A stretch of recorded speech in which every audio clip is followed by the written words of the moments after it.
Ուրեմն խոսեցինք առաջին Սաղմոսի առաջին 3 նախադասություններից, հիմա վերլուծենք վերջին 3-ը։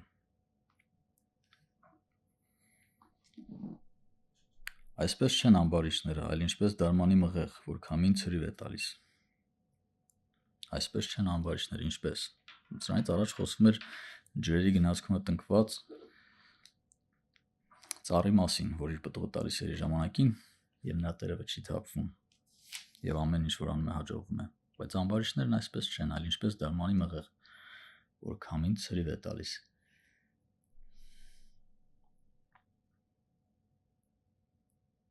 Ցորենի բերքահավաքի ժամանակ բացի ցորենից ստանում են նաև հարդ, որ հետագայում օգտագործում է անասունների կերակուրը որպես։ Այս հարդի մի մեծ մաս բերքահավաքի ժամանակ փոշի անում է։ Այստեղ խոսվում է դարմանի մղեղի նմանության մասին, ամբարիշների եւ դարմանի մղեղի, այսինքն հարդի փոշու, որոնց քամին ցրիվ է տալիս։ Քամին դա Աստծո դատաստանն է, Աստծո արդարությունն է, որ ավիրելու է բոլոր մեղավորներին։ Իսկ ինչ բերքահավաքի մասին է խոսքը։ Դա եկեղեցու հափշտակումն է երկրից մինչև մեծ նեղության գալը, որի մասին գրված է մանրամասն Հայտնության գրքում։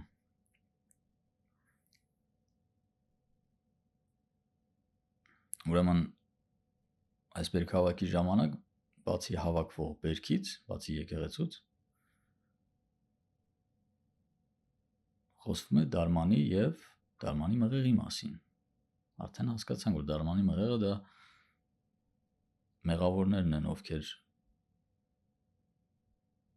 նետվելու են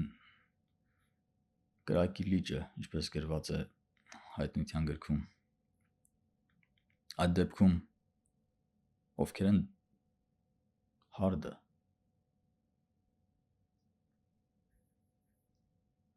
Իմ կարծիքով հարդը դրանք այն մարդիկ են, ովքեր որ եկեղեցու մաս չեն կազմում մինչև մեծ նեղությունը, բայց մեծ նեղության ժամանակ դարձի են գալու, ինչպես որ գրված է, շատ ավելի մարդ է հավատքի գալու, քան երբևէ, եւ նրանք նույնպես փրկվելու են, բայց ոչ դարմանի փոշին։ Սրա համար ամբարիշները չեն կանգնի դատաստանի մեջ եւ ոչ մեղավորները արդարների ժողովի մեջ։ Այս պատճառով ամբարիշները չեն կանգնի Աստծո առջև արդարների կողքին, որպես իրավասու հնազանդ ծառա մեր Տիրոջ, այլ կկանգնեն զատ, ինչպես որ Ծննդոցում գրվում է, որ Աստված ջրեր ջրերից բաժանեց, որպես նախապաշարում դատաստանի օրվա։ Ուրեմն դատաստանի մեջ չեն կանգնի, որովհետև իրենց կզրկվի իրավունքը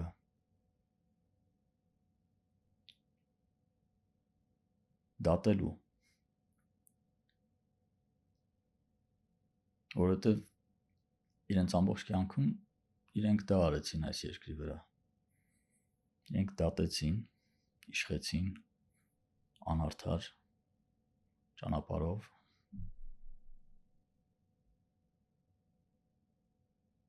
եւ դա իրենցից կվերցվի եւ իրենք կհռչակվեն որպես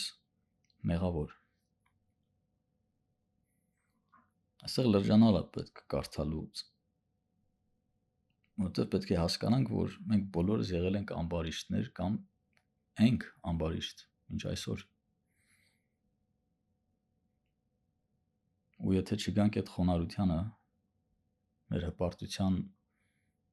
ուրացմանը չգանք եւ Աստծուց ողորմություն չխնդրենք, ուրեմն արժանանալու ենք այս բախտին, որ քամին մեզ ցրիվ տա։ Որովհետև Տերը ճանաչում է արդարների ճանապարհը, բայց ամբարիշտների ճանապարհը կկորչի։ Ինչ է նշանակում Տերը ճանաչում է արդարների ճանապարհը։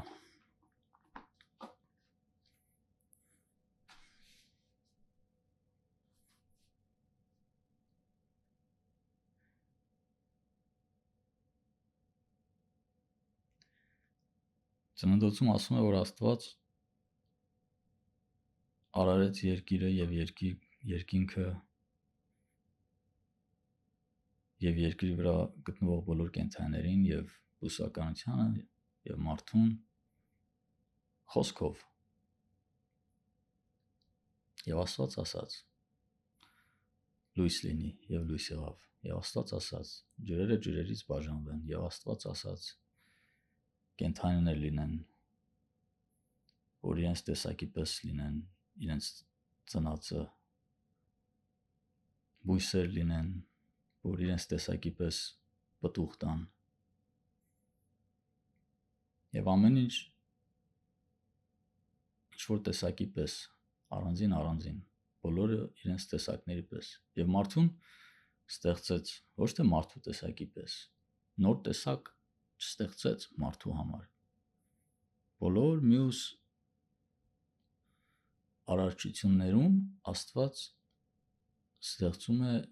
նոր տեսակներ։ Մարդուն ստեղծելիս Աստված ստեղծում է մարդուն իր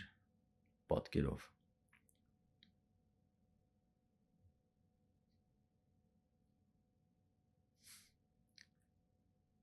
Եվ այդ ստեղծող Աստծո խոսքն է։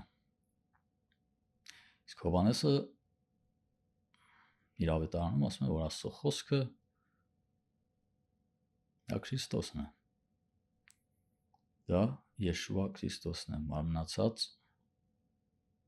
որպես մարդ։ Հիմա պետք է հասկանանք ինչով է սա կապվում այն նախդասության հետ, որ կարդացինք, որ Տերը ճանաչում է արդարների ճանապարհը։ Քանի որ երրորդության մեջ խոսքը պատասխանատվություն է կրում արարչության։ Երրորդությունն ինքն իր հանդեպ արդար լինելու պատասխանատվություն եւ արդարադատություն դրսևորելով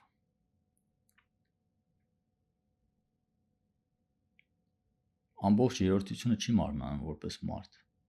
այլ խոսքն է մարմնանում որպես մարդ։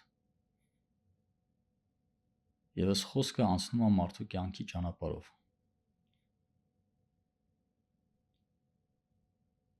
Խոսք էությունը երրորդության իր մաշկի վրա զգում է, թե ինչա մարդ լինելը։ Մարդու հոգեվիճակի մեջ լինելը, մարդու մտորումներով, ապրումներով,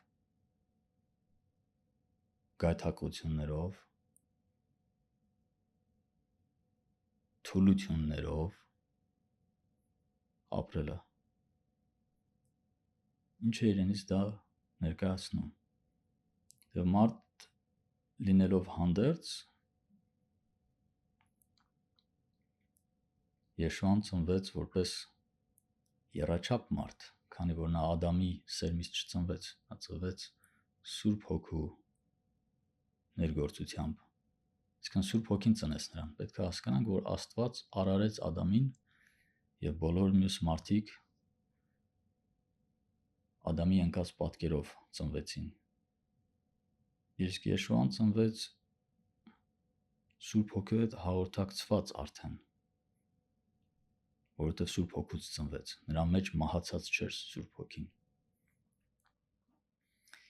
Եվ այս Սուրբ մարդը, երբ որ ժամանակը եկավ, դարավ այն բոլոր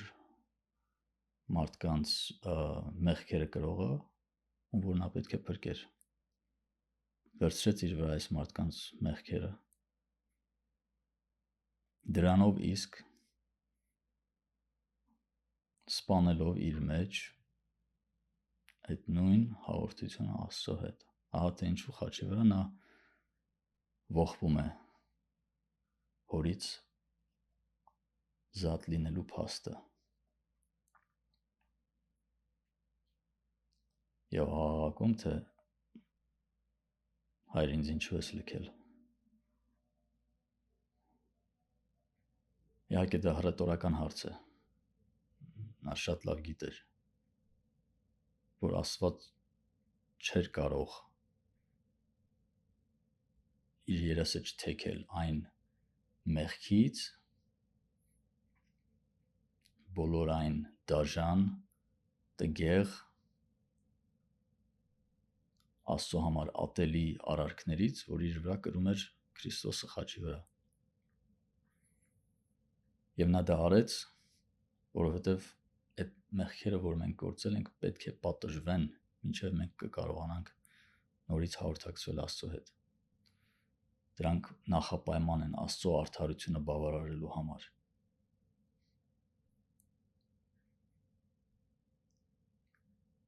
Ահա թե ինչու Քրիստոս ասում է, ես ճանաչում եմ արդարների ճանապարհը, քանի որ ես ապրել եմ որպես մարդ։ Եվ նաև որպեսզի ոչ մեկ չկարողանա ասի դու ինչ գիտես մարդը ինչ ապրումների մեջով անցնում, որ եկել ես մարդուն դատում ես։ Դու ինչ գիտես մարդը ինչ տանջանքների մեջով, հոգեկան վիճակների մեջով անցնում։ Շատ լավ գիտի, կանցել է դրանց բոլորի միջով։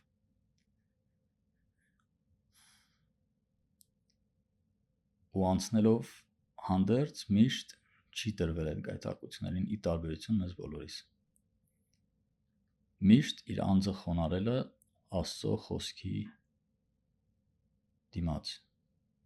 Նոր Կտակարանի բազում էջերում կգտնեք, որտեղ խոսվում է Քրիստոսի ցանկության մասին գոհացնելու հորը։ Ոչ թե իր անձը, ոչ թե իր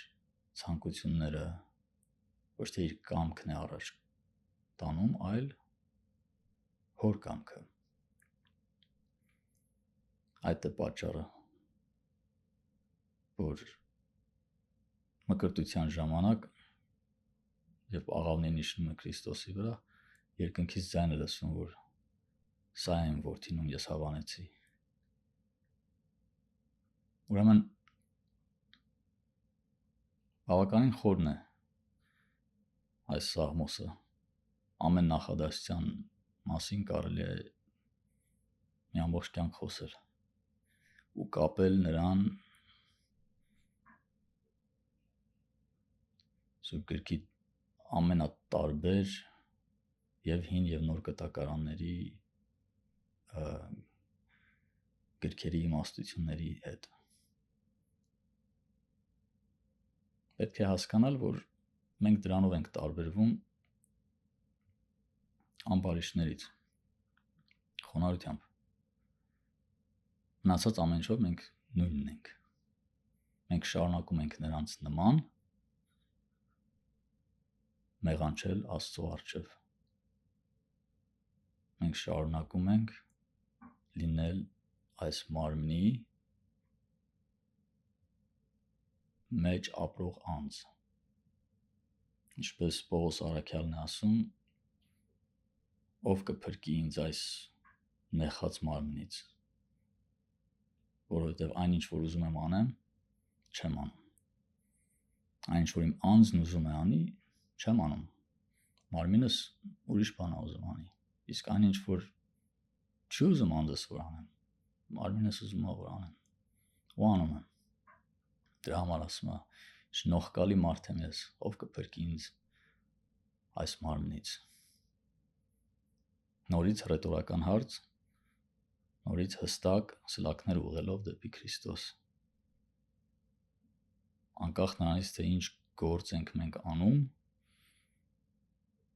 մենք չենք կարող փրկել մեզ։ Ինչ լավ գործ էլ անենք, մենք չենք կարող մեզ փրկել։ Մենք պետք է ընդունենք Աստծո շնորհը, բայց չանտեսելով Աստծո օրենքը։ Այն մարդիկ, ովքեր ասում են, որ դա 5 կտակարանի բան է, այդ պատվիրաններ, բաներ, Քրիստոս ասեց սիրեք իրար, այդքան բան։ Դա իրականությանը չի համապատասխանում։ Աստծո օրենքը հավերժ է, եւ Աստծո օրենքը մենք պահելու ենք հավերժ։ Դրա համար մի քիչ ուշադրություն է պետք դարձնել, օրինակ, երկրորդ պատվիրանին, որ մեր համար կուրք չշինենք։ Որովհետև ուղղակի նենգություն է մտածելը, որ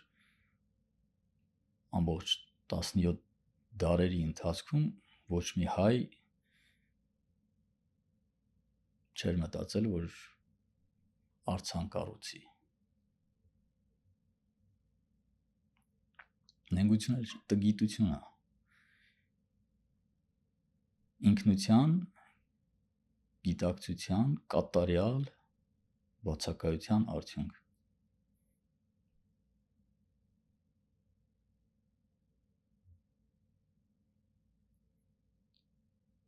Մենք ունենք մի նպատակ այս կյանքում՝ փառաբանել Աստծուն եւ նրա խոսքը տարածել։ Խոսքը, ոչ թե պատկերը, ոչ թե նրա պատկերով փող աշխատենք։ Ասենք, բայց խես տենց ասում, գիտես, ինչքան մարդու է դա օգնելու։